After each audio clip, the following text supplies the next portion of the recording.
So, Ian, I gather as a keen Monmore owner, amongst other places, there's been some developments in the open race schedule in the last few hours, even. Yeah, last few minutes, perhaps. Anybody who's been looking in detail at the calendar, and I'm sure trainers with open races with an eye to the Summer Stayers or the Gold Cup will have done, they will have noticed that the finals were due to take place on consecutive weekends on the 20th of August and the 27th. This is at Monmore, yeah? This is at Monmore, yeah. Yeah. I was finalising dates for RPG TV to appear in relation to those. And we weren't exactly sure why that had happened. So I gave Ian Smythe a call, and he's explained to me that they were doing that to try and assist with the three steps at Sheffield, the East Anglian Derby and the Eclipse, because we have an awful lot of four-ben racing all coming up at the end of August.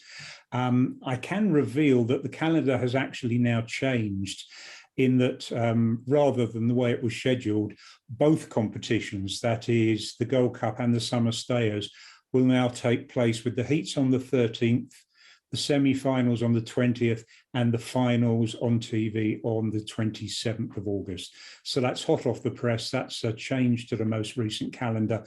Both of those events will go ahead together. Excellent. It is a subject that the subject of open racing is something I wanted to bring up because as a sport, we are evolving, and through various reasons that we can talk about another time, minor open races are struggling. As I said, we'll talk another day, but what is quite clear is that the number of major races, category 1 races, is now, we have such a logjam coming, and the Open Race Planning Committee, I have great sympathy for. They do their best, but I think they are facing an almost impossible position where they don't want clashes in local areas. I've had various discussions with track promoters recently. They're trying to fiddle things around to make things work. I was wondering about the principle, though. Should there not be more of a free for all about this, in that basically an encouragement for track promoters to put more money into the system, to put more money into these major races. We've had the £10,000 Cat 1 races for, I don't know now, what, 15 years, 20 years? Should we not now be looking at, should we say, a £20,000 Cat 1 minimum, even if that means we lose a few of the current £10,000 races, because they're the best will in the world. Nobody wants to lose them, but with the best will in the world, we've certainly got the same dogs. And if they're spread far and wide, you get events like they're coming up the Regency. The Regency will always get the top stayers in the country. That's just taken as given, as will the St. Leger. A couple of other races will do the same.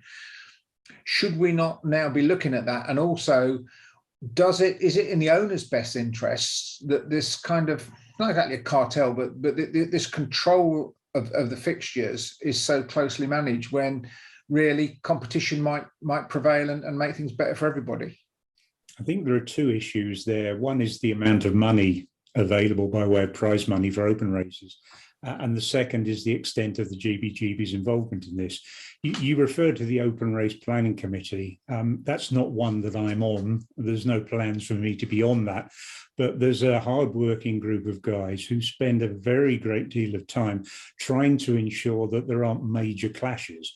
And by major clashes, the way that has to work, as I understand it, is that we have the North, we have the Central, and we have the Southern bands, and there can't be competitions over the same distance in any one of those bands that overlap. That's the fundamental basis on which they operate it.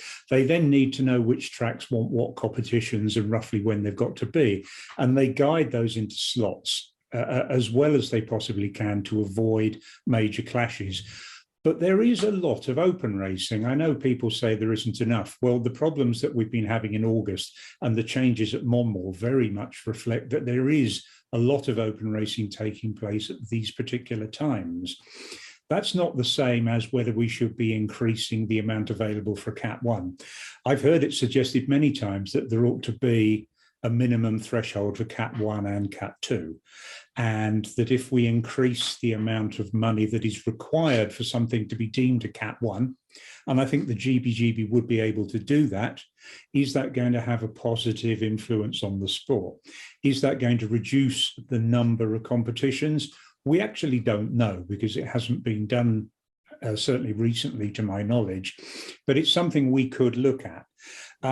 What I would say is, generally speaking, the market works and the market regulates itself.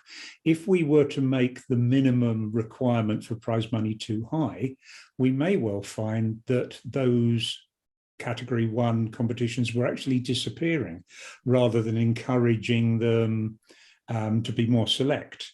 If, on the other hand, the prize money is too low, there are going to be far too many meetings and far too many competitions that don't have the kudos they ought to have and attract the best dogs.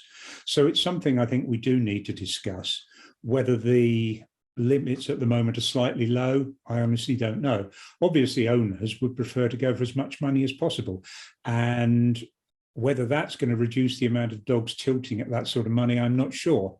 As an owner, if I thought my dogs had any chance whatsoever, I think I'd be putting them forward. So that might generate more runners. Whether it would generate better runners, that would only be by natural selection, as they were knocked out during the course of the event.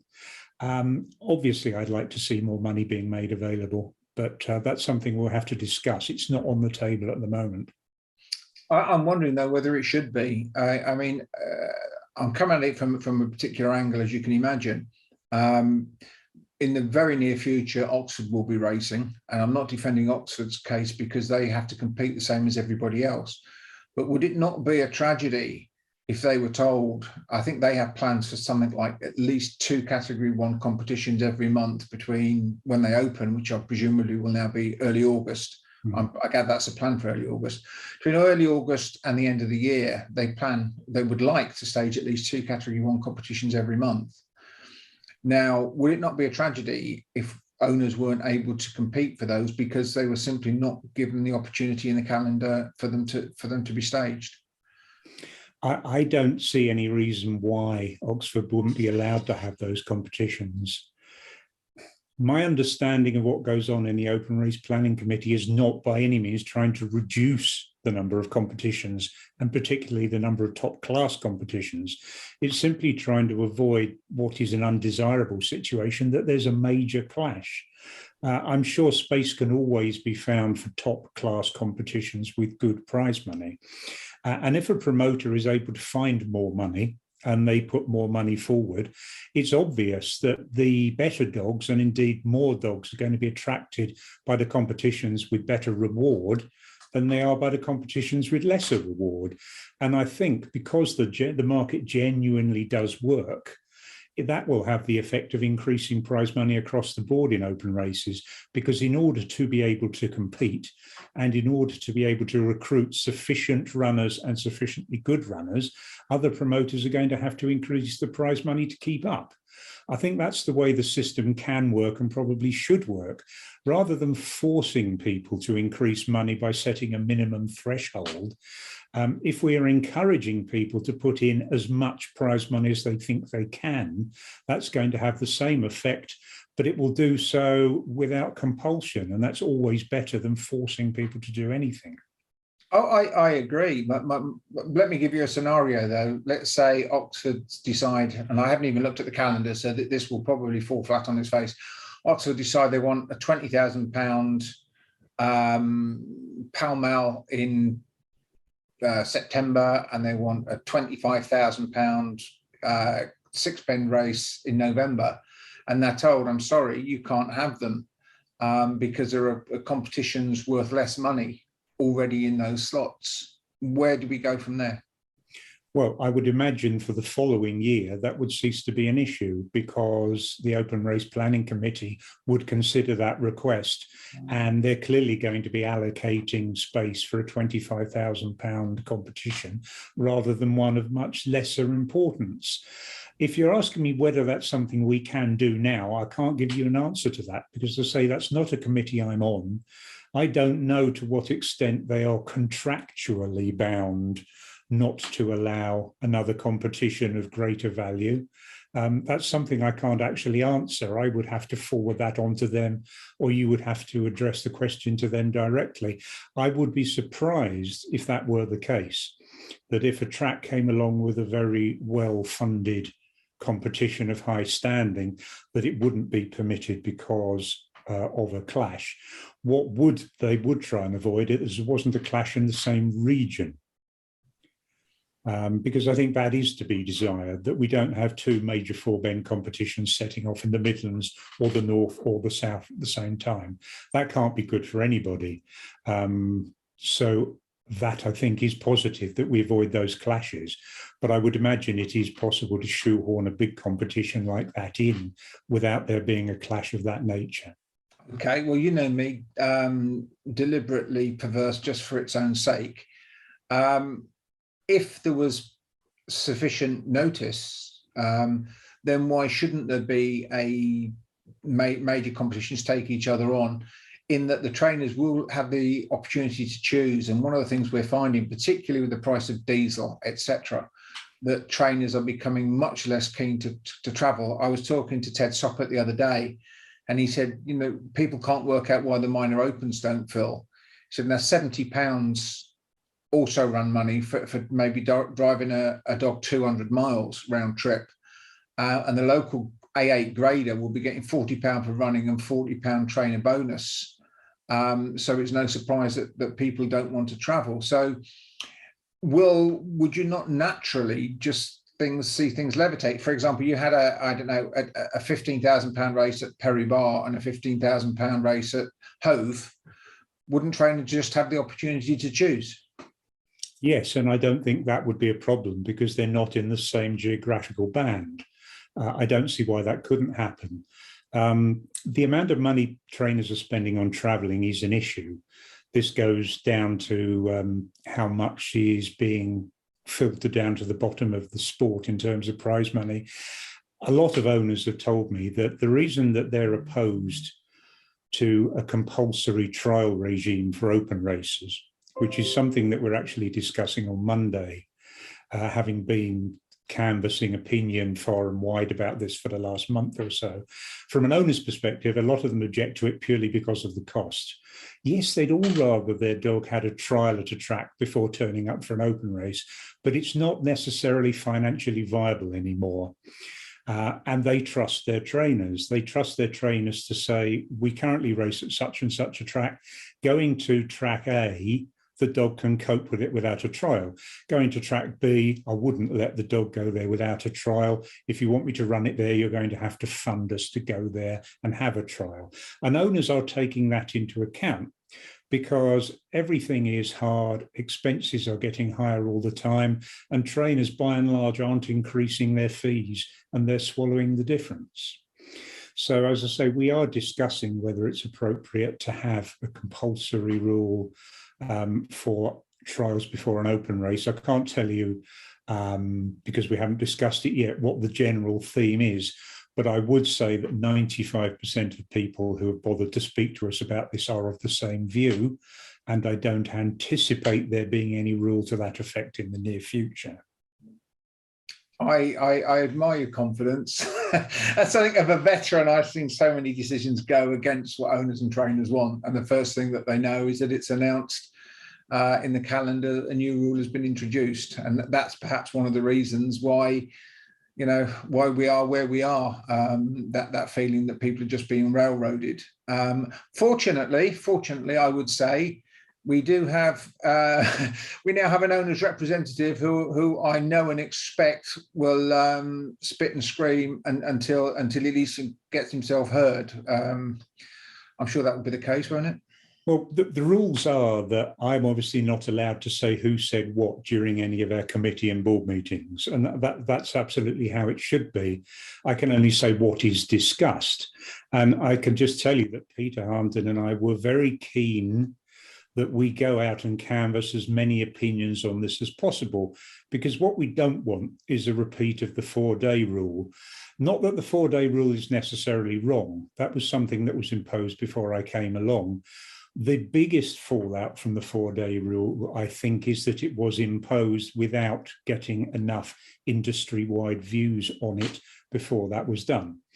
And the committee, the Welfare and Veterinary Committee, have decided that it's absolutely essential that we take on board as many opinions from those in the industry who have a view and a sensible view and know what they're talking about. And that's why for the last month, Peter Harnden and I have been canvassing those opinions. And everybody has been invited to email me, to telephone, to speak to us in person. And a lot of people have done that. Not perhaps as many people as I would have liked, but a lot of people have done that. And at the forthcoming meeting on Monday, which isn't a full board meeting, this is the Welfare and Veterinary Committee, we will be putting to the committee the outcome of those canvassings.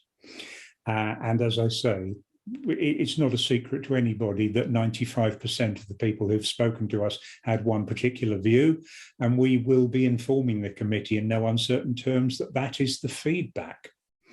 If the committee ultimately decides to recommend to the board that the outcome should be different from that feedback, that remains to be seen, but I don't really envisage that. No, and you're talking about feedback, and we're talking about decisions being made without a consensus. Should it be drawn to your attention by an adequate number of owners and trainers that the 4-day rule was incorrect, would you be prepared to take that back to the board and ask them to reconsider their stance on it? I don't need to do that because all of the rules, as was made very clear in the welfare documentation, are permanently under review. That doesn't mean that we consider them at every meeting. We obviously don't, otherwise we'd never get anything done. But if any information comes to hand that suggests that a rule might be inappropriate, we will revisit it, and we'll then consider it again on the basis whatever other information is available. Yes, people are grumbling about the 4-day rule a lot, generally, as far as I can see, from their pockets. I know Harlow have had some issues with 2 meetings cancelled, I believe. Personally, I don't want my dogs to be running more than every 4 days, whether they're sprinters or whatever they are. I think that's the absolute minimum. Some people may think differently, but ultimately, the trainer knows best. I know that perhaps wasn't adequately taken into account when this rule was decided upon. And if there is some new evidence brought forward, I know people are calling for scientific evidence to be presented. If they have some, let us have it. I've asked people to do this several times. If you know of some evidence that suggests that any rule that we have is wrong, please produce it, because we will be very happy to consider any evidence, and I mean evidence, that suggests that we've done something that doesn't comply with the best standards. So I still encourage people to do that, rather than just complaining about the rule. If there is some evidence that suggests that it shouldn't be a clear 3 days, it should be less, please produce it and we'll take it into account. Yeah, but judging from an article from Jonathan Kay today, though, I gather that the Greyhound board aren't keen to expand on the scientific evidence that was presented that brought the rule in the first place, because I'm extremely skeptical on how robust that scientific evidence was, and yet it has supposedly been used to introduce the rule in the first place. So it will be, I think, be very difficult to come up to something to counteract it. I'd just like to see that it can be justified. Yeah, I again, that was before my time. I wasn't party parcel to any of the discussions, the consideration of the evidence. But what we do have is some of the leading experts in the field. We have Simon Gower, we have Professor Madeleine Campbell, and others to whom they seek information whenever it's necessary. And I'm very happy to rely on them as the experts. And if they say, and indeed said, when the rule was formulated before I came along, that that was the appropriate amount of time to allow, I'm very happy that they did that, taking the right factors into account. I haven't seen the science per se, because there's not much point in me looking at it now when the decision was already made. But I would point out that in Appendix, I think it's B, it's either A or B, to the welfare documentation that's available on the GBGB welfare website, we set out a vast amount of scientific papers and other information. And that's there so anybody can go and look at what we took into account and go and research it themselves. That information is available, as I say, Appendix A or B to the welfare plan on the GBGB website.